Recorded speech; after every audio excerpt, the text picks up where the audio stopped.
Of course, to my amazing people, my name is Edgo Odhiambo and I am a freelance journalist from Nairobi, Kenya. Tulisema kwamba lazima tupate kupiga story, lazima pia kwa wale watu ambao pia wanapata kutrend in a certain way ama wanapata kuwa whistleblowers according to most of them.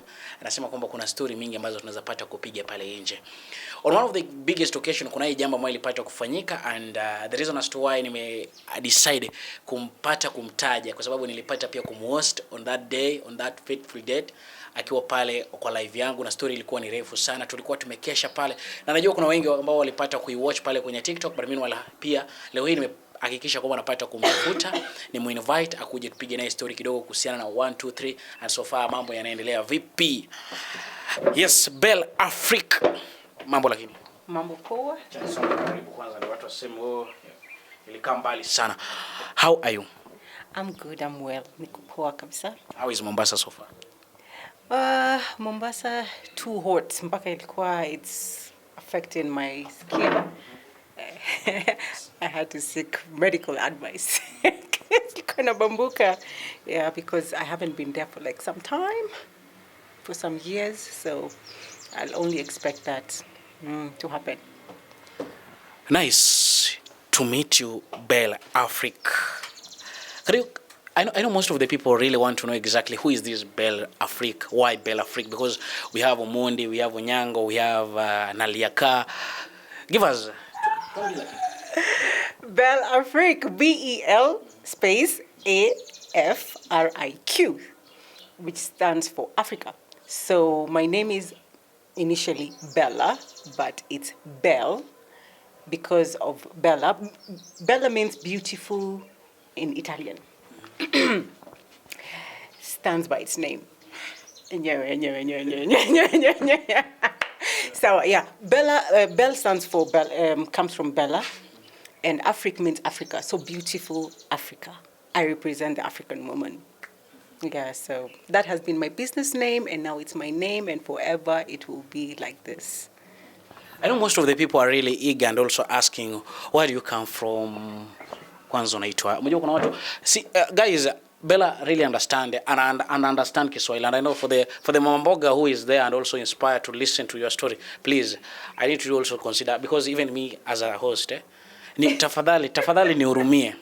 Bella, we want to first of all, Bella, kuna watu ambao wangetaka kujua ama kufahamu unatoka maeneo gani, ulipata kuzaliwa wapi, and so far how is this life of it's all 2023 after the budget na kupeleka aje so far?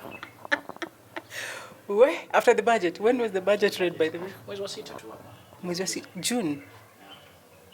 Okay, I didn't know. No, mbona kumekuwa kugumu. Yeah, so ati life sema hiyo tena? How is life taking you so far after the new budget of 2023?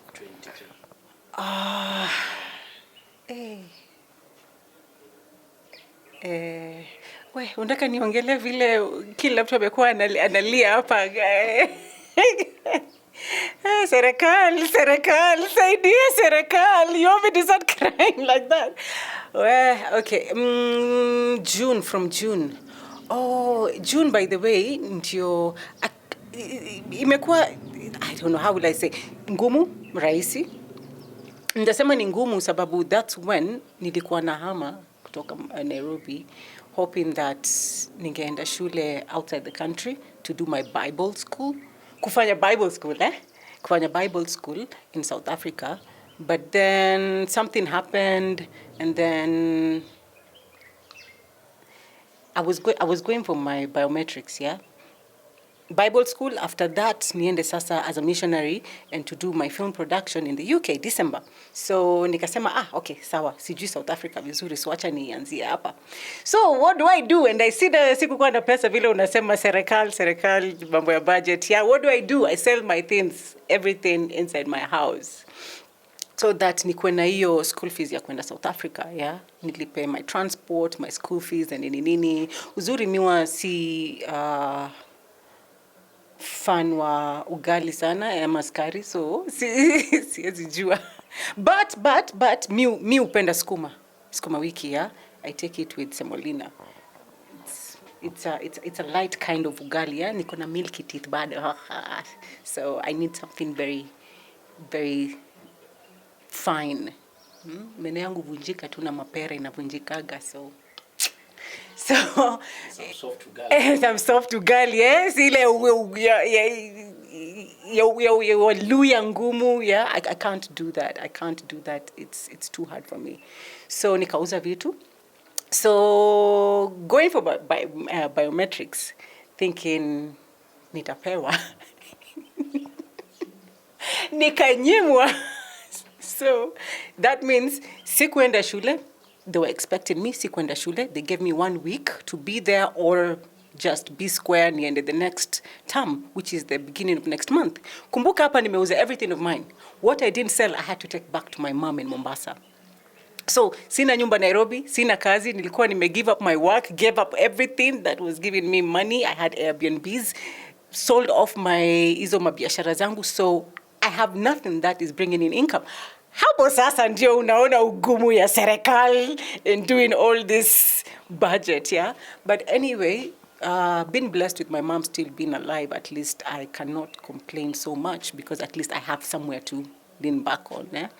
So zile mbwa zikuzika nikazipeleka kwa my mom Mombasa. So that's where I've been from June, yeah, until now. So yeah. Before June, life wasn't so hard for me. After June, life has been hard for me. na hapo nimenyimwa biometrics ya kwenda UK, but I can still go to South Africa school, but next year, juu alinipatia tu 1 week, and my biometrics took 3 weeks. So I was gone. Take 3 weeks, but still hujapata kufaulu. Yeah, because ukienda biometrics, yeah, vidole zinachukuliwa, unaweka fingerprints na nini, they ask you some questions, they ask you to look up at a camera at those people ambao embassy ambao iko South Africa, you asked, say your name, say your age. Yeah, unasema ukiangalia juu hivi wanakuambia sawa tumemaliza. So they take your passport na paper zako, every evidence that you need, and wanaenda nayo. They tell you after 3 weeks we'll let you know. So kitambo walikuwa wanasema ukitaka kujua if you've gotten the passport or not, inakuja kama ikiwa heavy because it comes back with all your papers and all the documentations you gave them, eh? So mimi nangojea nikijua ikikuwa heavy. Wapi? Ilikuja ikiwa hivyo very light, very good.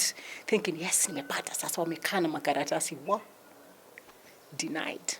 But at least they give you a letter. Amesema, unajua passport yangu bado ni mpya, yeah? Because of COVID, sikuwa travel. So I was still in Kenya. So they said out of immigration reasons, yeah? Inaonekana nikienda kule, sitarudi. Of which... Yeah. Kama walikuwa wanasema ukweli. Ndio kuepa ushuru. Si unaenda shule, ukimaliza shule si unaendelea na mo shule. Si ndio? Ama naona so far ingekuwa if that opportunity ingejipa, tungeona like umeenda na ukaenda. Yeah. But for school, spendi baridi, so I would have still come back because I want to still do my film huku Kenya. Ni vile sitaki kwenda shule hapa. I want to really upgrade what I'm going to be bringing out. So my actors, my people, my crew, my nini, everybody ni wa huku. Yeah. So ningeenda 2 years and then ningerudi. But not directly after the time. I'll just have upgraded kwanza, yeah. Okay, Bell Freak. The reason as to why leo tumepata kukuita is one of the things ambayo personally, kama kuna watu ambao wamekuwa watch sana, there is a point in time ulipata kukuja pale kwa live yangu and mambo yakapata kuchemka sana because ulikuwa live pale TikTok, stories zikakuwa ni mingi, you were complaining of a story of flight, like story I think ulisema ulijaribu kutafuta flight. Can you just tell us the version ilikuwaje so far ndio ukajipata umepata kuenda kupanda Modern Coast? Now, how was the experience so far? Tueleze tu from the start, why do you have to, mbona ulijipata umeenda kupanda Modern Coast, and how was your journey from Mombasa to Nairobi? Okay, good. So, in 2021, yeah, I came to Nairobi. And then nilikuwa najua nitakuja tu make a U-turn and then nirudi. But then when niliingia tu, when I set the foot in this soil heavy, 7 p.m. news, inter-county lockdown. Sina pa kwenda, sina pa kulala, sina chakula, sina makao, sina whatever. I have nowhere to go, no one to go to. So what do?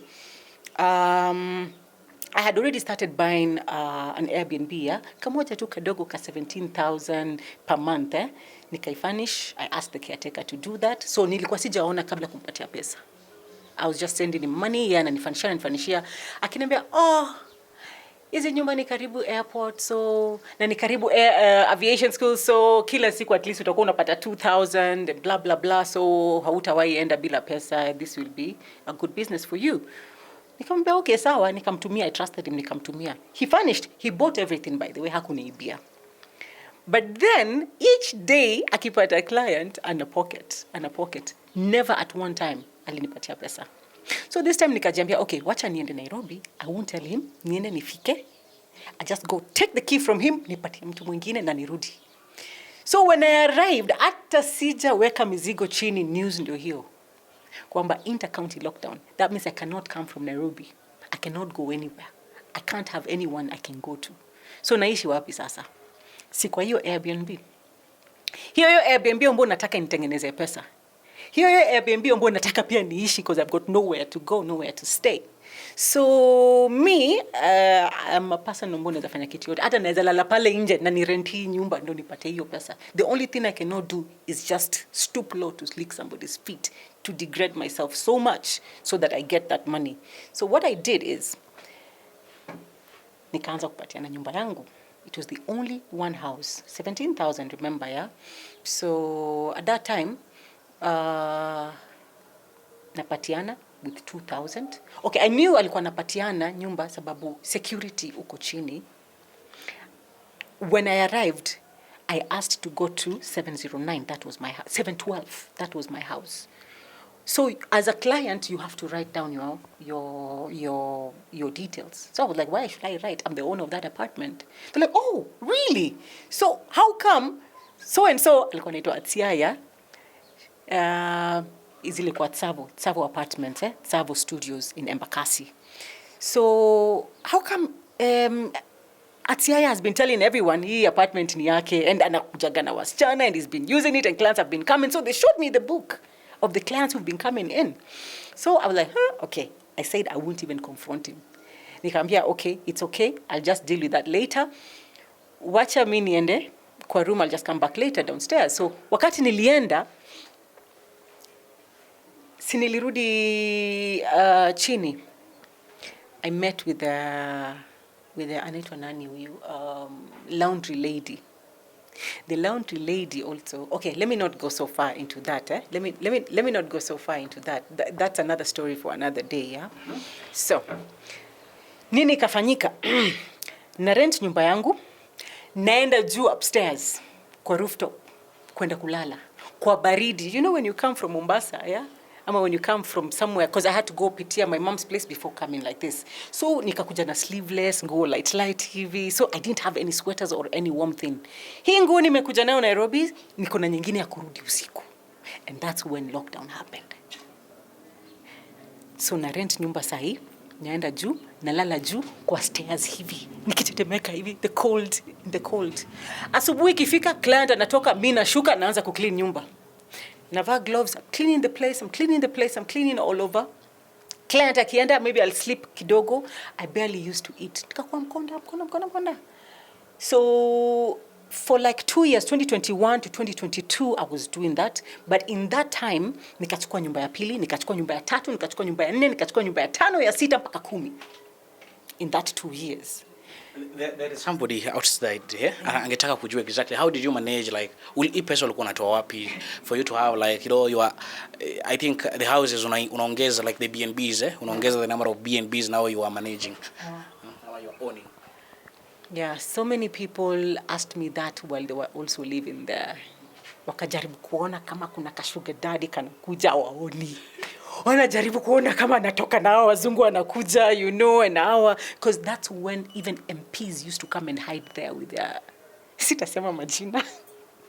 But MPs used to come there with their side plates and they come and hide because there's a parking downstairs like this basement. And really prominent people used to come. None of them sees me, you know, mimi I'm a very simple person. So ningevaa tu kama huyo tu cleaner wa kawaida. I don't care because I'm not looking for those men. For me, najua nini imeniweka hapo. And I used to know from that place bado nitaenda South Africa for school. So I knew whatever thing that brought me there. So sikujali to sacrifice. Many people want to be like me, but they cannot do as I do. So this is what happened. Nyumba ni 17,000. Naweka 2,000 leo, 2,000 kesho, 2,000 the other day. We used to have a restaurant upstairs. So I barely used to feel like nataka kukula. Naona hiyo inaniwestia time. Like, why should I sit down and eat? And I can be doing something else that is earning me money. So I would go just maybe, I love fresh juice, yeah? So ningezunguka tu na hiyo fresh juice up, because it's like 8 floors. So I will just be taking the stairs, nakimbia juu na chini, walking, washing the clothes, washing the place. So nikipata tu pesa hivi kidogo, I go take another small house. So I went and took a 14,000 house.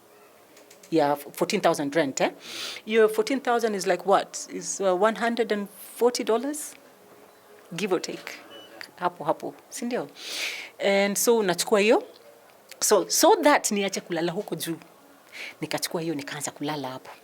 That is like after 1 month, even less, I already have this. And people are like, how did she get this? Bella Muna sugar daddy. I'm like, sugar daddy, have you ever seen me with any man around here? I don't even have the time. So what I did was, nikiingia kwa nyumba yangu, ile mlango ya choo naifungua, inaficha ile tundu ya mlango hapo, ile ya the main door, nisiangaliwe na lalaga chini. Yeah, because now I stopped sleeping down, I started sleeping in that other room. Nikachukua zile carpets za 100 zile doormats. I put 4 of them hapa chini. And then I took a duvet, a second-hand duvet. I think it was around 500. I put it. So I didn't have any more money ya ku add up to buy even a bed sheet to cover myself. So nikaenda tu nikanunua nguo 2 za sweater dresses mrefu na socks refu at some Mtumba place around hapo. So hapo ndo nilikuwa nalala kama nimejifunika tu hivi. So I got this muzungu that came asking for a house for like 48 days. Shida yake ni he got married to this very, very young Kenyan girl. He wants a Kenyan citizenship. The girl wants a Australian citizenship.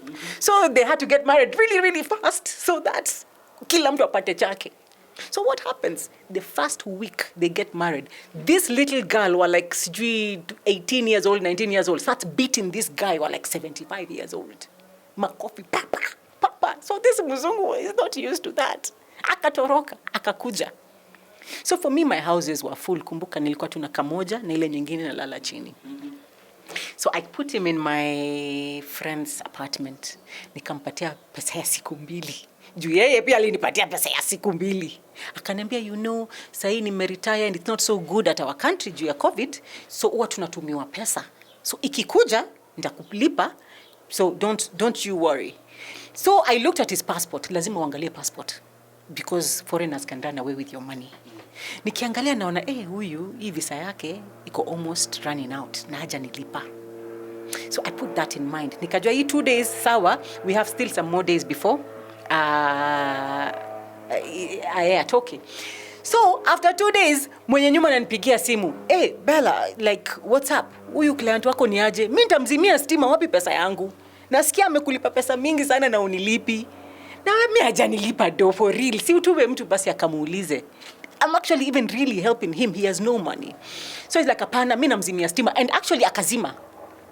So this is what happens. It's like a bad thing. It's like a bad... Saa zingine people complain so much of what is happening, but they don't know even the bad things that happen in somebody's life. They happen because they lead you to the right people, the right things, the right opportunities, unaona. So mimi hapa, I'm giving this lady a biashara, yeah? And here I'm thinking she's a very good friend of mine. Kwanza she alinionyesha madharau by switching off. You mzungu anafikiria ni mimi because he thought that house was mine. So he literally started crying na machozi hapo. So I begged this lady. So nikamlipia mimi hiyo 1 more day because he asked for it. Then I had to sign a contract with him. This is what everybody should know when you're dealing with Airbnbs. When you're dealing with Airbnbs, let nobody tell you, nataka kuishi kwa like 7 days, wacha nilipe 2 days, hizo zingine nitakulipa baadaye. For real, this person will run away with your money. Ataona, si huyu nimemwambia nakaa for 7 days ama for 10 days ama for 1 month. Kwa hivyo haezi nisumbua, anajua hiyo ni pesa mingi inakuja, si ndio? Kwa hivyo atakaa first day, second day ndo amekulipa. Third day, fourth day, fifth day, sixth day, anajua hautamuuliza. There's a lot of money that is coming. So hautamuuliza. We've had so many people, even an MP who's run away with somebody's 150,000 from that Tsavo Studios. Unajua, like utapeleka wapi MP? Hakuna mahali. So they tell you that Nigerians also do that. So you've got to know exactly what you're dealing with. Take the documentation. Kabisa, keep it. Have a contract also with them written down. So nikamwambia, tukaandika jina yake, his information, and if he does not stay for the 48 days that he's saying, the amount will reduce down to the normal, because nilikuwa nimempunguzia sana hiyo amount. So the amount nitamwekea to the original, ile kama nilikuwa nimemfanyia 5,000, atalipa 5,000 for those 5 days, ama 5,000 for those 3 days atakuwa amekaa, haitakuwa 2,000 tena. Akasema sawa, tukaandikishana. Then that's when now nikamark ile siku visa yake inaisha. In case akinichezea, mimi namfunga. Like there is no jokes in this business. There's no jokes. People will watu watakumess. Watu watakumess if you don't, yeah? So this is what happened. Huyu alivonizimia stima the second time wakati nimelipia huyu nini yake, and then this one is crying, I just had to come clean with him. Nikamwambia, you know what? Hii si nyumba yangu, ni ya beshte yangu. But I have another house. Haina TV, haina fridge, haina kitanda, haina nini. But nitakuwekea a simple bed. Nitakuwekea a simple bed, microwave and blah blah blah, lakini haitakuwa na TV. Lakini na you pay me my money first hapa upfront. Then he gave me half of it. Kwanza alikuwa anipeleka hivi, nikamwambia mimi sitakuweka hapo ndani. You have to give me that ndio nifurnish, sina pesa ya kufurnish. Unipatie at least hiyo kidogo ndio nifurnish. So akanipatia nikaifurnish. So akanipatia kama ngapi? I think it was 35. It was not even half, 35. So nikamnunulia the microwave, nikamnunulia the small fridge ya 18,000. The microwave ni kama 7,000. Yeah, nikanunua pallet bed. Pallet bed was what? 5,000. Yes, 6 by 6. It was 5,000. So that was it. Na hii mtumba, bedsheet ya mtumba ya white, it was what? 400 moja. Yeah.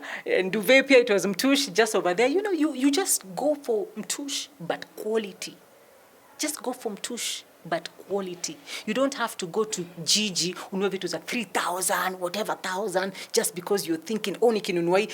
Client doesn't know this was new, this is not new.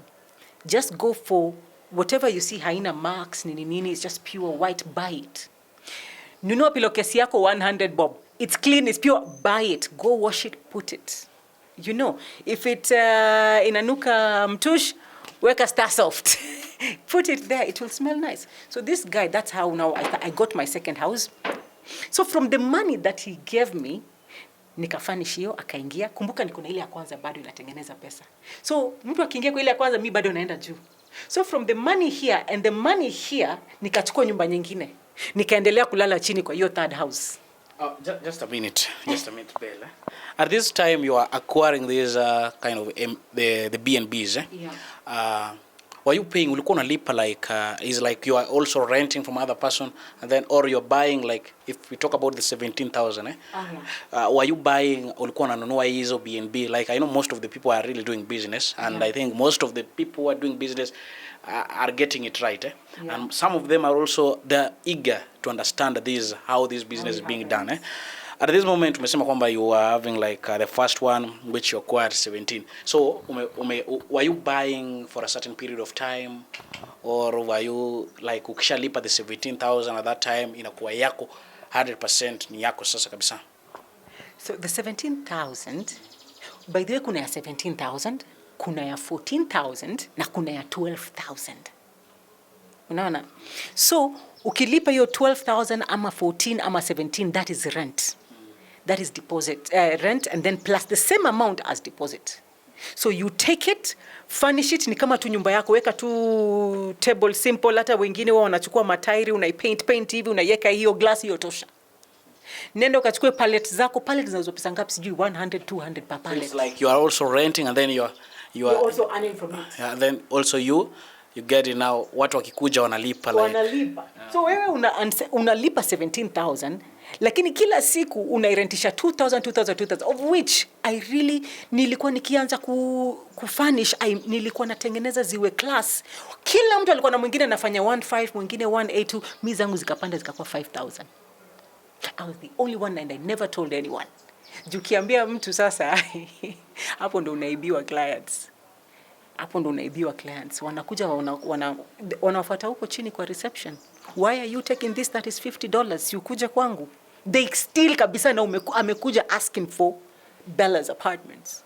And they still point blank. Hata wanaweza kuja kwa mlango. I found someone one time kwa mlango ya, there used to be this mzungu called Tinka. Whenever she's in Nairobi, she used to come to my apartments. Alikuja kanoki hivi. At that time, I was coming from collecting money from Tinka. Nikitoka hivi, namkuta huyo. Tinka was like, what's up? And oh, I've been following you. Niko nakufuata. I just wanted to, sit down with you, catch up. Like, catch up? My friend, I don't know you. Sikujui unanifuata nini? Sasa unajua because nimeingia hivi, akashindwa aseme nini, akajifanya I want to catch up. And the only person Tinka spends with akikuja hapo ni mimi. When she comes to. So I already knew up and there was something that was up. So mimi nikasmile tu nikafanya I walked away. Tinka kanifuata. Then she came later and told me huyu alikuja akamfuata na akamwambia akitaka next time akikuja nyumba akuja amuonyeshe nyumba that time, ndio akikuja next time aende kwake. Tinka never ever did that. So anyway, unalipa hiyo 17,000. Nyumba ni yako, rental. But this is the thing, you've got to make sure your landlord knows you're doing that. Otherwise, start to imagine, unalipa 17. Maybe let's say the lowest you can do is 2,000. People take it. 2,000 people take it. Tena sana, nyumba za 2,000 zinachukuliwa. So that means you're making 60,000 every month. You're paying 17,000 ama 14,000. Niambie kama landlord wako hatasikia wivu. Atasikia, of course. And that's when they come and throw you out and tell you we didn't atukukubaliana hivi. Why are you making biashara kwa my business, kwa my building? Yeye ndo achukue afanye mwenyewe. You understand? So here too I never used to buy because buying them is 3 million. Sasa kitambo 3 million irudi ni lini, my friend? Ni lini? Do you know you're making even more money than huyo mbwa amenunua hiyo nyumba? So as in I'll rather just rent it. But now this is the catch. Ile nyumba ya kwanza, kumbuka Atiaya was earning from it, si mimi. So nikakuja nikamsimamisha sasa when he came asking me for rent for the next month, kumbuka tuko COVID, I told him mimi sitalipa nyumba kabisa, na nikachukua simu nikaanza kumrecord. Nikamwambia sitalipa nyumba. Na ukiniuliza tena, management itajua what you've been doing with my house. I haven't been earning, unataka nilipe hii nyumba aje? Because I have to start, this is the thing, you have to start marketing on Airbnb and Booking.com and all the other platforms. So sijaanza kuwa, having clients. So mimi napata wapi rent na sina do. You understand? So nilimwambia, you'll have to know how to talk to those ones. Waambie mimi sijakuja Nairobi bado, because they didn't know they knew I'm not in Kenya, I'm not in Nairobi, I'm not, So waambie, mimi sijarudi. And if they come, if I get any phone call, nitawaambia si mimi nilikuwa natumia hiyo nyumba. Me, I'll tell them the truth, I'll tell them it's you. So whatever thing Atia was telling me, ilikuwa inajirecord tu hapa. Inajirecord tu. Ready for me to put the proof out. So nikamwambia, you'll give me 2 months. I make sure I work for this house. So now you see, niliachotesa na ile nyumba ya 14,000 ya kulipa for 2 months. So nikalipa hiyo, after the 2 months nikalipa ile 17, tukaendelea na the third. So that's all I used to do. Sacrifice. You cannot live a life of luxury if you want to prosper. You can't. You sacrifice that fast. No sleeping. You really una move. No sleeping. There's no time to relax. You sacrifice your own luxury, your own time, your own outings, your own pleasure. Unajua, yeah, you have to do a lot to reach there. Okay, Belle, currently you're not, I think you told us that ulipata kuuza hizi vitu zote at this time you were out to travel. Yeah. Ulikuwa unataka kutravel kuelekea South Africa. And then after that, this is now how you happens to kupoteza, like kama tuseme kwamba ulipeana. Other now, before there is a story that personally I think I got an opportunity also to I think invite you on one of my lives, and this time you happens to be complaining about Modern Coast. I wanted you to give her the version, what exactly happened during that day. Wow, okay. So this day, from 2021, that's why I started talking about the 2021, because I had Airbnbs. I gave some money, a lump sum of money, kwa fundi, antengeneze vitanda. Because nilikuwa nimepata a lot of these Pakistans wamekuja. Unaona, Pakistans, when they come, they stay for like for 14 days, and they pay you $25 per day. So ilikuwa inakuja to around 2,800, 3,000, depending on the exchange rate. So for 14 days, hawa kitoka hawanaingia. By the way, that's what also boosted me. Others bought cars, others bought other things, others were drinking. Mimi si mtu wa kuparty, I don't party. So what did I do? I get other houses and more houses. So when I give this money kwa huyo fundi, wanasemaga fundi mzuri ni gani? Si wa kunyoa nywele peke yake ndio fundi mzuri or something like that. So because anafanya kwa hapo na yeah. So mimi nilimwachia. Then he kept on complaining, oh sina sijui paint, oh sina nini, oh sina hizi nini, oh sina. So I'm like, but you've not even showed me kazi gani umefanya. Hapana, hii tu ukinipatia hii, unajua siwezi endelea na hii kama sina. So I continued giving him mpaka nikammalizia pesa yote kama sijaona hizo vitanda. My problem, I trust people too much. So sinikampatia. Then the moment ile siku nimempatia yote, that same day akatoroka Nairobi. I didn't see him again. So I came and saw him again 2022, of which that case tumekuwa nayo kotini hapa Makadara court. Makadara court for like kutoka hiyo 2022 to now this 2023. So lakini nilimshtaki 2021. So how much were you, like ni pesa ngapi ambayo ulikuwa unamdai? Ding ding ding ding ding ding ding ding ding ding ding ding. I'm not saying that. I'm not saying that. I don't want people to start judging too much. But the thing is, alikuja, because I went with the cops there, tukaonyeshwa pale anaishi. So one time when he thinks it's all gone, vitu zote zimesettle, tukamfuata. Alikuwa hapo. Nilikuwa kwa gari, nikaenda nikampoint, huyo akachukuliwa. So mimi nachokaga haraka with cases, yeah. I just wanted him to go, afungiwe ndani kidogo, he learns his lesson. Kama yule mbwa aliiba matatu yangu, he stole my matatu for 2 years. I didn't see my matatu. He went and vandalized my matatu. By the time I found him, I didn't even have the strength to go on. I was undergoing depression and a lot of things. I cannot start another heart pain on top of another heart pain. So me, I usually just let them go. I just want to make sure that you know I can take a step. Naweza kufunga nikitaka. I just want you to know that. And then now I take a step. So that I have my peace, we pia nenda na Mungu. Yeah? So tuliendelea hivyo. But now come to June, mi naenda wapi South Africa. So I knew I can't continue also with this case for long. Nalindanganya last time, he lied to me that the case ilikuwa on a certain date. Nikakuja nikakosa. So this time I had to fuatilizia nijue ni lini. Ndio nisikose. So nikakuja, we agreed with him, he's gonna pay me whatever money that is whatever. So kumbe, okay, the thing is, that day when I came, ndio nitumie Modern Coast, nilikosa the actual date ya court.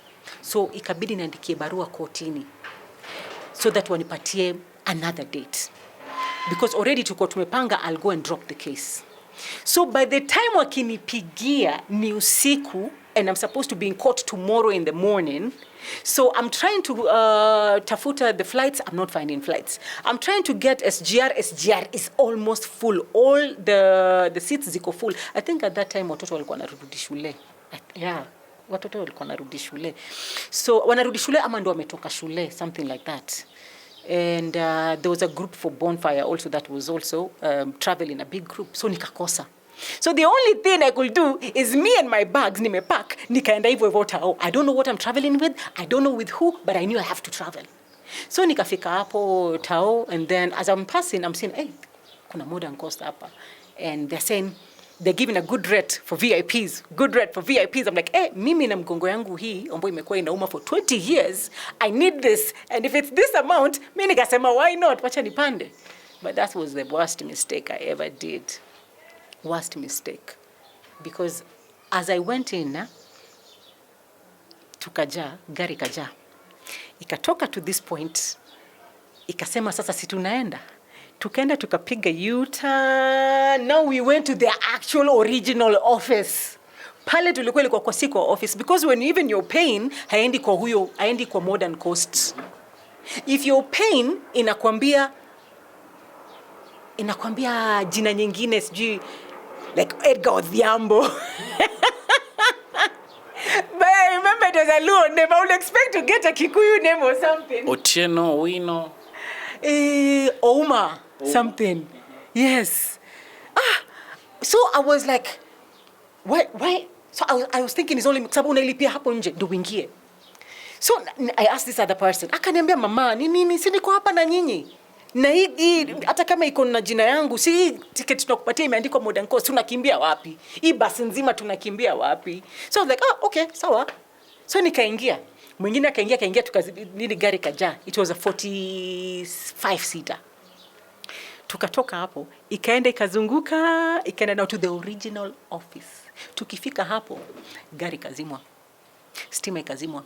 Tukaambiwa nao tokeni kwa hii gari it is faulty, ni mbaya na kesho inatakana kwenda wapi? Garage. So ingieni kwa hiyo iko hapo mbele. We like, huh? What do you mean? So at this time naambiwa mshuke kwa hii gari. Sasa hii tumekaa like for 2 hours kwa stage pale. So I'm like, I'll run late, but I'm like, okay, kesi iko in the morning, so I'll still make it. That's what I'm telling myself. Sababu walikuwa wanajaza ile mtu anapita ndo anaitwa. Si ati ilikuwa watu wamelipa from the office. Mpaka nikashuka nikauliza wapi ofisi yenu juu sioni. Ati iko hapo ndani. Nikitoka, and remember nishalipa. Nikitoka nikiingia hivi kwa ofisi, ati hiyo wanaita ofisi, it has something premium, something and it's a store. I'm like, this is a store. Hii si ofisi yenu. Ati mama mimi kwani sasa anataka kunitolea ukali. Nikamwambia hapana, si kwa ubaya, nakuuliza tu because sasa I'm getting scared. Put yourself in my shoe please. Niambie tu where's your office, kwa nini tunaplipia hapa? Ndio akaniambia atutoroki, tutatoka hapa pamoja, na kabisa tukatoka pamoja. We went with him, made that U-turn, tukaenda kwa ofisi. Na akashuka na akatembea. So the U-turn ilikuwa ni mbali sana, according to ilikuwa ni mbali sana ama is it a walking distance? Walking distance because ni ile roundabout ya hiyo stage tulikuwa, for those ones who know, it was stage ya Mash. So hiyo stage tulikuwa ni stage ya Mash, and then you go straight to hiyo roundabout pale yule mse alijichoma na nini mafuta alijirusha, that roundabout hapo ya Naivas Mwembe Tayari hapo. Yeah. So tukazunguka hapo ndio tukaenda sasa kwa stage yao. Anasema tushuke, kila mtu hataki kushuka, kila mtu is like this because we are like, I told people, kwanza I stood and told people, you guys mukishuka kumbukeni ile pesa tulilipa haikuenda kwa modern coast, ilienda kwa mtu specific person na ameshuka ameenda. Tukiulizwa ulilipa nani, we can't sue anybody, so ameshuka ameenda. So everybody was like, oh shoot. You know, everybody's scared. So wakakuja katugogea mlango. We. Hebu mushuke. Ama hapa mtalala. Ile ndo gari naenda. So mmoja akashuka kwenda kuangalia if ile nyingine pia iko na watu, because tulijua sasa tunachezewa. Maybe imebukiwa kuna watu, so only a few of us tutaenda. So akashuka akaona hakuna watu, akakuja akatuambia, tukashuka. Going there, hiyo ni seat ya 40 people. Not 45. Na tayari there are like 3-4 people who had already booked that one online with modern cost wako ndani. So there are like 9 people who are missing seats. You're like wako nje. Alafu hii gari inataka kwanza kutoka. So people are like, and then sisi tumebook VIP, sasa hatuna VIP. Me, I need VIP because of my back. Hatuna VIP, umepelekwa kwa normal seat. So Bella, just a minute kidogo tu. Kuna the reason naona hii time ulianza kwenda live. At what time ulianza kwenda live and what drive you? Nini lilipata kukusukuma ukasema kwamba nao unataka kuanza kwenda live on TikTok, because now kuingia pale TikTok ukapata mambo imechemka kabisa. Nini lilifanya sasa ukaanza ukasema kwamba let me now go to live, acha niingie live sasa. Ndio wa Kenya mambo kwenye Google. Sasa kwa sababu mambo inachemka, acha nitoe hii. Hey, lakini okay. The light is too much on my eyes. So the thing is, si tumepanda hiyo gari nyingine, tukaacha wengine hapo. Si tumeenda, wakasema msijali hawa wanakuja. Msijali. So wakapelekwa kwa hiyo, wale walibakia wakapelekwa kwa ile tuliambiwa ni mbaya. Si tukaanza kwenda. Hatujafika hata Voi, gari ime break down. Gari pale imetuweka kwa slope karibu na a ditch. Tumekaa hivi. Na mimi nimekaa kwa dirisha hapa kwa dirisha. So tumekaa hivi. Driver na conductor wakashuka wakatufungia mlango. Tuambie msishuke, unajua hapa hata nini akitokelezea mkikuliwa hatuwezi walipa, kwa hivyo kaeni hapo ndani. So wakashuka wakaenda hii side nyingine ya gari. Si tumekaa hivi, wanaanza kulift hii mguu ya huku. Ndio tunazidi kwenda hivi. So kidogo mimi nikasema mimi sitaki kukufa, mimi nashuka. So mimi nikashuka nikaenda chini nikasema the way these things are going, na tulikuwa tunaambiwa hii ndio mzuri na ndio mpya, let me just start taking video. Nikaanza kupiga picha ya hiyo in case if anything happened, tags maybe wakuje, I need to send like hii inaitwa nini. At that time nilikuwa sifikiri anything is bad with modern coast, but it was for our safety. Lazima nitume video ya kuonyesha niko kwa hii gari, if in case anything nimekulwa na simba ama na hyena, it was here at this point with this car. But then nikipiga wale wakakuja wakaanza kunisukuma the conductors. Wewe ni aje wewe? Hivyo unadusi poa. I'm like, why? What am I doing? I'm just taking a simple picture of the car. I need to know I'm safe. Hapana, hivyo unafanya si poa. Utafanyaje hivyo? Sasa hii inatuweka kwa picha gani? I'm like, I'm just taking a simple video. So when they started retaliating na mimi wanaanza kunivurutania, nikaanza kuwaonyesha. So kidogo basi ile nyingine tuliambiwa inaenda garage ndio imekuja kutu rescue. Sasa ikakuja mimi nikaachana na huyu, nikakimbilia bags zangu nikachukua, ndio niko wa kwanza kwa hiyo. So I went and took my bags, went to the other one. Unaingia hivi unakuta bags, the bus now is half full. Wamekuja wakibeba on the road. Si tukaingia. Si tukakaa, watu wengine wakakosa. Now this is where now mambo ikaanza kuchemka for real. Pregnant women with kids, elderly people of 90, 80-year-olds are standing, children are standing, people who had already booked for VIP are standing, and we've not even hatujafika Voi. Watu lazima watacomplain like what is happening? Kwanza si hii gari ndio mlikuwa mnatuambia ni mbaya, sasa hii hata hatujafika Voi, hii itatufikishaje Nairobi? Kwa nini mnatufanya hivi? Kwanza huyu ni mzee. Na ukiangalia by the way niko na picha ambayo inaonyesha huyo mzee wa like 80 years old amekaa hapo mbele na driver hiyo kiti ya VIP. But ukiona picha ya pili amesimama maskini, hata haongei. He looks very old. Sasa the people who are talking ni wale pregnant na wazee na nini. So mimi nikaona mambo yamechemka, wacha nianze kuchukua video in case anything happened. Hii pia ni evidence jua naweza kataa. So I took my camera. I didn't know it's going to be big at that time. Mimi naanza kuchukua video. So when people are telling them hapana, tuambie nini ina happen, kwa nini mwenye mash akwambie wewe driver ukuje utuchukue? Kwa nini? Alikwambia shida ni nini? Anawasema mimi sijui shida ni nini, mimi nimeambiwa nikuje nichukue gari. Tunaambia hapa anapiganishiwa, anaambiwa tuambie. So hataki kuongea. So what I did, nikasimama, nikaenda na kamera. Huyo conductor nikamgonga hivi kwa nyuma ndio angalie. Alipoangalia nikachukua uso yake. Nikaenda kwa driver, alivyoangalia nikachukua uso yake. So driver alivyogeuka akaona ni mimi niko na kamera hivi, akaniambia wewe mjinga wewe po. Akataka kunipiga kanirukia. So when he did this nikaruka nyuma. So another mzito akakuja katikati. Akamwambia wewe hautapiga huyu mama, anafanya kazi yake. Si kama wewe ufanyi kazi yenu, hamfanyi kazi yenu nyinyi Modern Coast. Mwache yeye afanye kazi yake, aonyeshe watu nyinyi mnatufanya aje. Mtasimamishaje watu? Mama mwingine alikuwa na mimba anaonekana atazaa hapo. A big tummy. Na mwingine amebeba watoto, like I think there were like 3 of them or 4. So me, I was just taking everything. I was not talking. So when he tried to beat me, people now started talking. So akashuka chini akaenda. So at this time, were you just taking videos or you were on live on TikTok? At this time I was just taking video. So the live on TikTok came when now watu wakaniambia okay, sawa, wacha to cool down, mwache huyu aje, ndo tufike Mtito, then now tukatae hapo tujue ni nini na happen. We can't stand all the way mpaka Nairobi. Kasema sawa. So huyu driver akakuja kaingia. Si maneno imenyamaza. Nobody's talking, nobody's complaining. Kila mtu atawa kusimama wamesimama.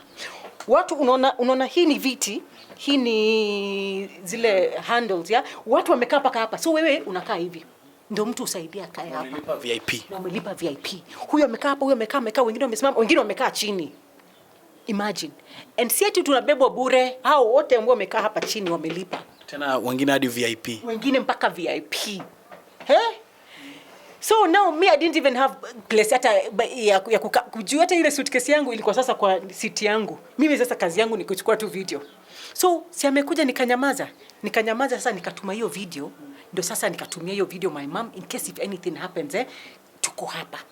Kidogo after 10 minutes tunamwona anaendesha, tunaingia into a police station. We are driving into a police station. I just did nilijambia Bella, you've just outdone yourself. Hapa huyu ni wewe anapelekwa huko ndani. Ni wewe. So you better do something and you better do something fast.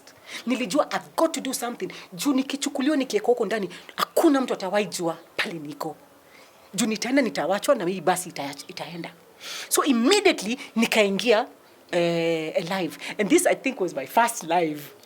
On TikTok, I don't do live. I'm scared. I don't know what to talk about. But this was my first one. But then I was fighting for my own innocence. I was just taking a video. Just like wewe uchukue alafu uambiwe sijui unapelekwa wapi. Sasa tukaanza kuingia. Nikafanya Sasa what should I do? I had to think very fast. Nikaingia kwa simu yangu, nikaanza as tukiingia hivi, nikaanza video hiyo place tukiingia. Nikaanza kusema guys we are going into the police station and I think naenda kufungwa, naenda kuwekwa ndani. Sijui what is going to happen, but stay with me in case nikiingia ndani, you guys will know what happened. Mtajua nani ameniweka ndani, mtajua pale nimeozea, hata nikidisappear wakinipeleka whatever, because I don't know if they have something, unajua maybe Modern Coast inalipa, you know, because how do you know? Driver anajua ako in the wrong kubeba watu hivyo, sababu walikuwa wamefungiwa. They don't even have a license to drive, to be on the road, wamepokonywa. So for them to be on the road, si lazima kuna mtu analipwa. So you see, of course I was scared. So nikaweka. I went live. So as we are going in, tukashuka, akasimamisha gari, hakuna mtu anatoka. Yeye akatoka, akaenda hapo. Polisi wamekaa hapo nje like watatu hapo nje ya police station. Tunamuona tu anasema tu anapointi basi, najua oi ni wewe unapointiwa. He's like baby. Na mbona atakifanya hivi? Amekasirika. Mimi nikaanza tu kucheka, nikamwambia if I start feeling, huwa nikianza kusikia I was scared, alafu naanza kuona I feel an ease, ni kama burden inanienda.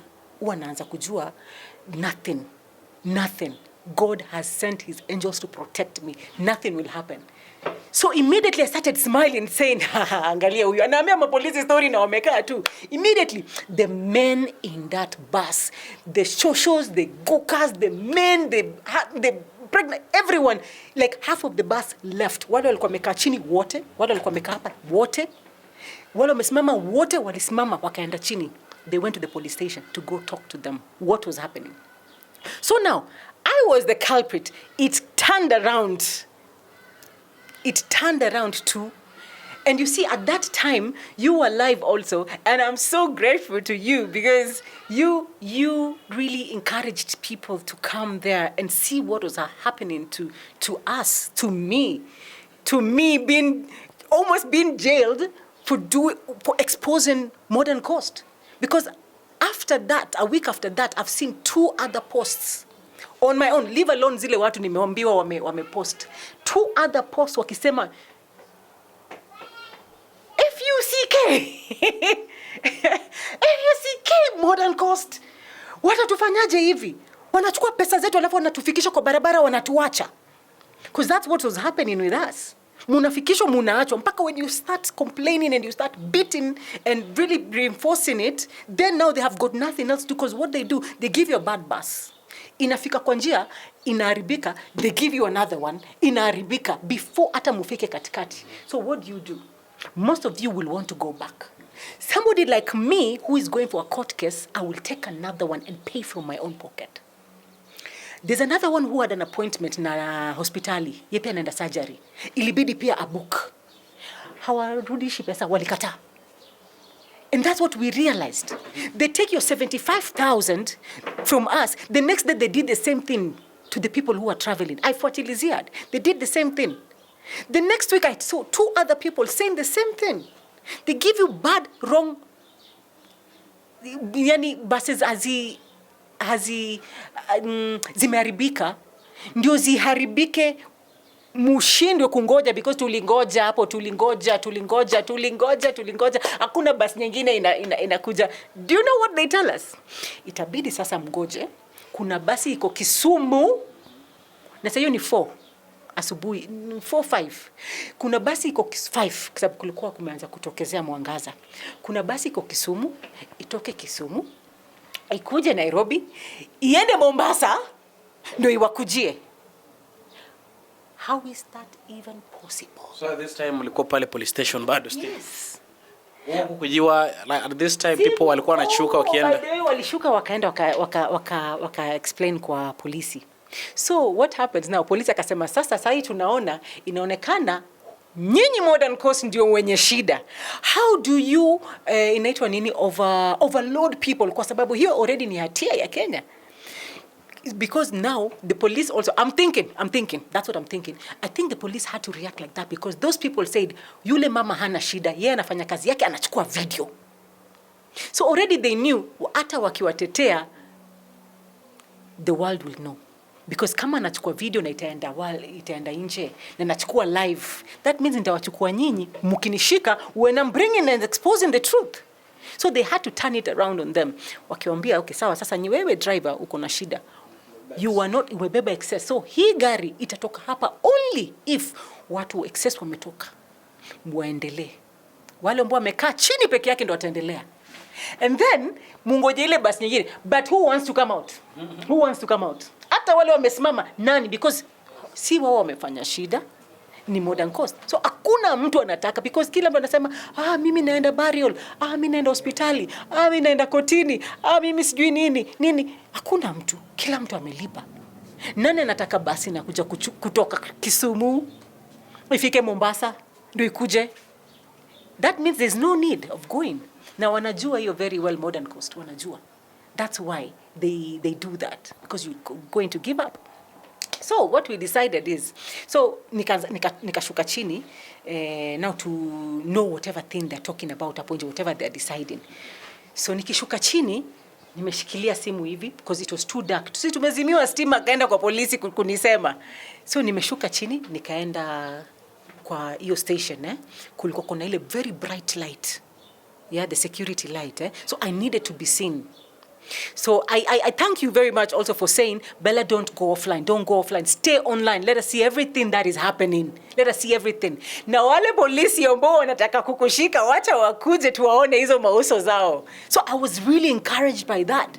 I was like, sasa nangojea nikuje nibebwe hivi niwekwe juu na mimi niko na I was like, as they carried me like this, mimi ningeshika hii simu yangu niende I'm like this, naona wamenibeba niende nikiwaonyesha mauso zao zote. I was like, I'm not going to be afraid. Wanikule ngumi wani nini, but I knew the only thing, even if there was going to be a black eye, sura imefura, simu ingekuwa tu hivi. Macho nimefunga lakini simu iko hivi. I just said I'm just going to shoot the whole thing. I'm not going to be scared. As long as I have people online watching, I'm good. I'm ready for anything to happen. They can do whatever. So nikashuka, nikasema wacha niende because I didn't know why the police were not taking that initiative. Wanasema tu watu washuke watu, and they can just see. And they can see these people are not even supposed to be. By the way, I don't know about buses. Last time I took a bus was like over 10 years ago. So I didn't know at that particular time Modern Coast had been burnt. I didn't know. Hiyo siku ndo nilisikia watu wakisema hapo. You know, I think even it's somebody who said it kwa live. Kwa nini mnapanda basi kwanza ambayo imekuwa burnt? I didn't know. But I had no choice. Mimi niliona tu ni basi and I took it. So as we were nikienda nikasimama kwa hiyo light nipige hivi nifanye video. Polisi akanikujia with an army, this I think it was our easy mangoza army. Ni wa AP au ama ni nini, I don't know, but he was wearing hii koti yao ya army na AK-47 hapa. So akaanza kunikujia na mimi nimeshika simu hivi, it's facing me. Akaanza kunikujia. He's like, wewe toka hapa, usipige police station sijui picha. I'm like, sir please, sipigi police station picha, ni mimi nataka tu hiyo mwangaza nijipige mimi. He's like, toka hapa. So he took the gun, akaishukisha hivi, akaikoka. I was like, hey, I'm live. I'm like, hey, so please, don't come close to me. I'm on live. As you say, hautaki kuonekana. Ukinikaribia utaonekana. So as he's coming like this, mimi narudi nyuma. As he's coming towards me, narudi nyuma. Namwambia, sir, excuse me, sir, please, sir. Utaonekana na utaki kuonekana. Kwanza umenikokia mpaka gun. So people came to me, the ones we were with Kobas. Wakanikujia, wakaniambia, wewe bana, shh. Tulia. Unajua they don't understand hiyo kamera imeface wapi. So then I realized, okay, it's true, because I'm like this, they might think inawaangalia wao. Yeah, that I'm exposing them. So I continued doing that. I moved back. Yeah, but now the thing is tulingoja paka 6 asubuhi. Yes, no buses. So you guys mlilala pale kwa station? Wapi kulala? You mean kulala? Kushinda. Bora usiku imefika asubuhi. Oh. So mlishinda? Yes. So I didn't know at that particular time there were people one by one walikuwa wanashuka wanaomba lift kwa barabara. People are going. So it figured that time I wanted to do that. But niko na mzigo. And I'm a woman. How do I go do that on the road? I was so desperate. I want to come out of that situation. I want to go and get my court case, because nikimiss now for the second, third time, sijui nini judge atasema, you know. So nikaenda nasimamisha lakini naogopa nasikia. So I'm on live asking, guys, should I ask for a lift? Juu pia naogopa, because I don't know if I'm going to get trapped. So people came up with sababu kuna watu wengi walikuwa wanasema they don't have any money ya kutravel. So ilibidi tuanze kuchanga kila mtu tuanze kuchanga. Tuchangie wale ambao hawana. Ndio tuchukue hizi small cars. They travel with them to Nairobi. Now remember, that is also money that is coming from our pocket. They did not refund us. They did not call us. They did not give us any other car. Zilishinda hapo. Tukifika Nairobi, tukasikia hata hiyo basi ambayo ilitoka hapo around 6:37. Bado haikufika Mtito. Hiyo ya pili ilikuja rescue. Haikufika Mtito. Il break na ikalala hivyo. So many people walirudi Mombasa. A few walienda Nairobi, but of course those ones who were going for Rorashio, the others already walikuwa wamevaa hizo nguo za Rorashio, hizo vitenge, others were going for the burial already. Itapatikana kama imeisha. So it was really a bad experience. So how did you travel? Where personally ulipata kutravel aje ndo They actually came back to me because everybody was being told to give 2,000. I mean 200. So wengine walikuwa sina. So in the long run, mimi nilikuwa nimemwambia me I'm okay, I'll travel with the bus. I have a seat, niko na VIP yangu. But then when I saw 6 imefika, I was like, hey, we, hizo magari zinakuja, bumu nieke hapo. Then they're like, okay, sawa, basi fanya hivi. Si wewe na tunaona uko na roho mzuri. Ati ongezea basi 1,000 kwa hao wengine ambao hawajapata, alafu muende. You understand? So mimi just because niko na roho mzuri niongezee zingine juu for these other ones, of which in the first place hao wengine didn't understand why I was taking the videos. Walikuwa wananiingilia. People were on my case. People were telling me, sasa wewe umezidi, wewe nyamaza tuende. Do you know, I didn't have to do that. I had my own seat, a VIP seat. I didn't have to do that. But there's something just about me when I know there's something wrong. I can't keep quiet. When I know, if hata kama najua, ni mimi nitaumia, I'll be beaten and something bad will happen to me. But as long as I'm standing for the rest of the people, I love knowing that I have fulfilled someone, even if it will come and have me back. So I was like, you know, mi sitaumia. Mi hata naweza shuka nichukue hiyo gari nyingine na ni book na niende. But I spent my whole time there with them, trying to expose what was going on. So waliniambia niongezee pesa, nikakataa kwanza kunini hiyo 1,000 because the person was telling me that she's the one who was so much on my case na akinitukana. Unaona? So after that alikuja, she hugged me. She even gave me her number, 2 of her numbers, personal numbers, telling me, sasa nimeamini, I am so sorry. Sasa I know you're a good person. I've understood why you were doing that. I didn't understand the first time. Kumbe ulikuwa na kiti. I'm like, yes, I had a seat because she saw me taking my stuff from my seat. So she thought me ni wale ambao wamesimama pia. Then that's when she realized kumbe huyu hata angeongea yeye alikuwa tu sawa. You know? So I added some more money. They brought a small nice new car zile ambazo zinapelekwa Nairobi from the port. We paid the driver, tukaingia tukiwa wawili na tukaenda. So that is what happened. And I said, never again bus, never again road transport, never again. I think I'd forgotten, you know, after ni wale ambao wanaenda wanalewa. Ukianguka kwa mtaro, ukiumia, what do you say? Sirudi kulewa tena. Sirudi kulewa tena. What do you do after umeponda? Unarudi tena. Umesahau ile vile uliumia vile, yeah? So I think I forgot how the road transport was. So in Kenya, maybe in Africa. So for me. So Bella, you have done like you happen. Today, if you were to give an advice to Modern Coast, what do you have to say about their services?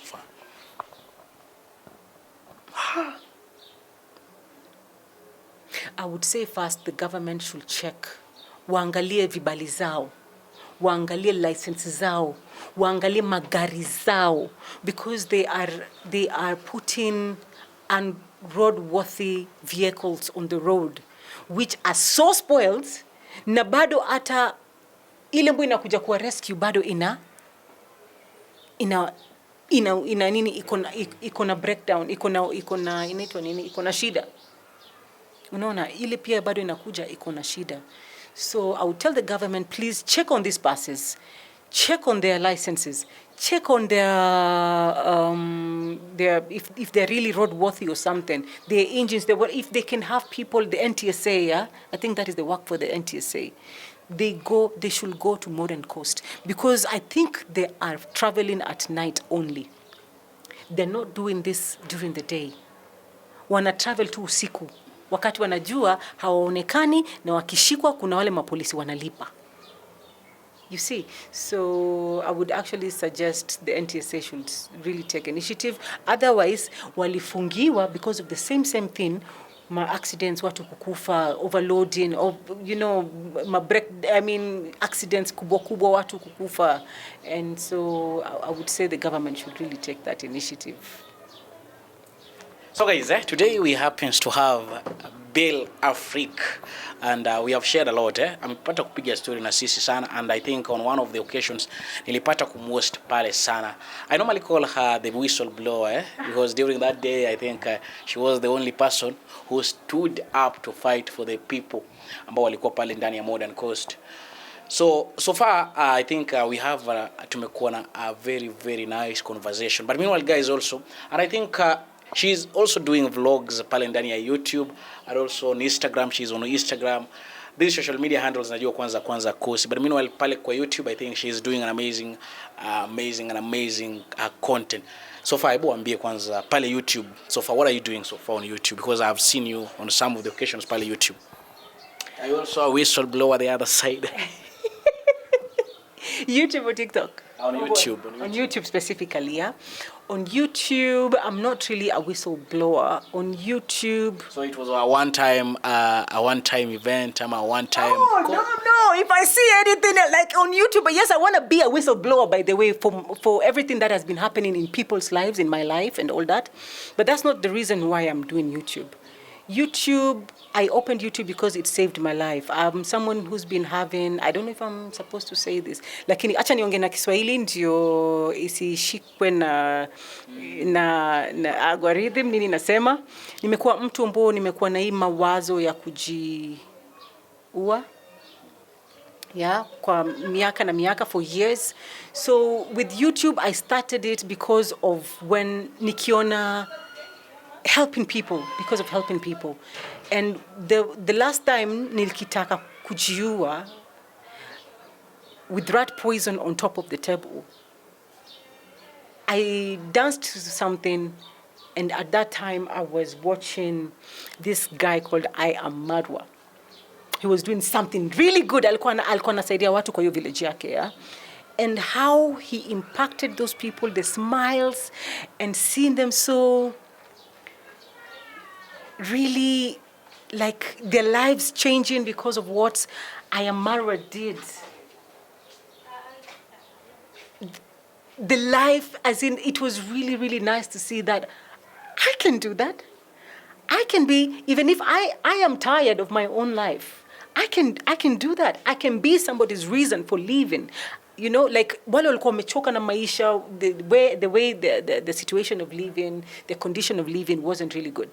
So the way he did what he was doing for his village really captured me, and I was like, if I can be a reason for somebody to save somebody's life, to save somebody's condition, that will always come. It was putting a smile on my face, and it brought me, like, I felt light, yeah. And I danced to this song that is on my TikTok right now, telling people, trying to come out on my suicidal, I don't know if I'm supposed to say that, journey. But that's one of the reasons why I decided to kufanya hiyo TikTok. Na ya pili ni kusaidia, unajua watu kuongea maisha ya watu ambao the less fortunate, wale wamepitia inspirational stories, so that we encourage other people who wanna give up na life. Yeah, they're giving up in their life. They want to commit suicide kama mimi. They want to kill themselves and akujiua. They don't believe in life anymore. Watu wendezimu, wanyama pia. And YouTube, I'm actually helping animals while I'm there, and the needy. So I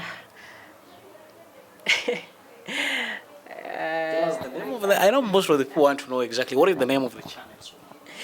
The name of the channel is my name, Bell Afrique. BEL space and then AFRIQ, Bell Afrique. And my first video that you will encounter for musichekele hao watu tafadhali, musiwachekele. This is something that I wanted people to understand, yeah? Yeah. So musiende kwa short videos, muende kwa the main videos first. That's where you'll see what I'm actually dealing with. Guys, I'm going to have the link to Bell Afrique hapo chini at the comment section guys.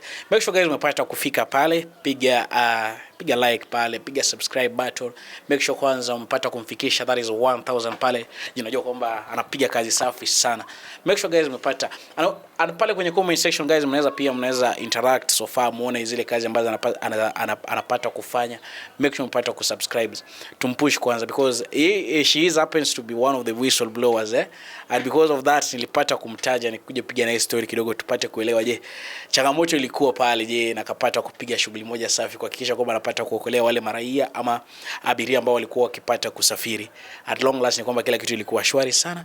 And guys, make sure umepata kufika pale. But meanwhile guys, hapa ndani ya Durgas TV, make sure umepata kusubscribe to this an amazing YouTube channel. Na huwa sipendi kusahau kwani you guys have made it. We are at 15k subscribers and thank you guys for always tuning in. We are really pushing and we are waiting for the rate to 50k subscribers. At 50k subscribers, we will be traveling to one of the countries that we have been waiting for, that is Saudi Arabia. We will be there in Saudi Arabia. Kuna mahali ambao lazima tuende, lazima tufike embassy. And meanwhile guys, make sure umepata kusubscribe. Ukinitafuta, make sure guys umepata kunitafuta tu, namba yangu inakuwa pale chini, nitafute tupige story, to share a moment, kwa sababu kila kitu lazima ikuwe na a message to the community. And yeah, that is it. Make sure umepata kusubscribe. Bye bye guys, let's meet on our next video.